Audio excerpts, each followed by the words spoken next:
I was in the hospital and I had some people come visit, and the nurse said, you know, Carolyn, it's time to change your bandages. Do you want them to leave? And I said no, because at the time, I didn't know how bad it was. But once they took the bandages off, everybody in the room just gasped. And so that made me curious as to what it looked like. And I remember going in the restroom and taking off all the bandages and stuff and just not believing that a person could be alive missing, you know, your nose and your eye and your upper lip and lower jaw. And my mom just got shot in the stomach. And I think that was a hard part for me, was just to know that she just got shot in the stomach and didn't make it. Terrence went to prison in about 2000 or 2001. He went to prison for drug charges. Terrence was my boyfriend, abusive boyfriend of 8 years.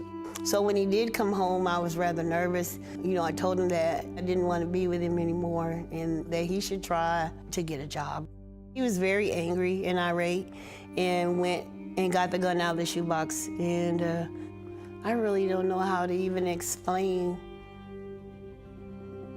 how it was for me in that moment. Everything just seemed to be going in slow motion, and while it's going in slow motion, you can't really believe that it's happening to you. So in my mind, I said to myself, God forgive me for all my sins. And by the time the police and the EMTs got there, the scene was very horrific. There were bone and teeth fragments and blood all over the apartment. I was aware, I think, more than, you know, people would think somebody would be that just got shot in the face. In my mind, I was telling the police officers that Terrence Kelly did this. But once I met the officer, I found out that there's no way that I could have been talking, because I had lost 80% of my face. I had lost my right eye, my nose, the left side of my face, some teeth. Surgeries were the hardest because when I would have one surgery, I would heal up maybe a month and go back in. I had 14 surgeries, and 7 of those are major surgeries. To date, it was $1 million.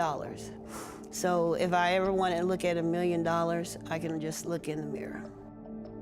Domestic violence is real, and domestic violence can get really real if you have a gun in your home. That's gonna be the first thing that your abuser does, is pick that gun up. And whether he's gonna wave it around or he's gonna shoot it, I can definitely tell you it's not gonna be a good ending. I didn't volunteer to do the video to just say nobody should have guns. What I'm saying is that men or women that abuse each other should not have access to a gun. My name is Carolyn Thomas, and I support Texas Gun Sense.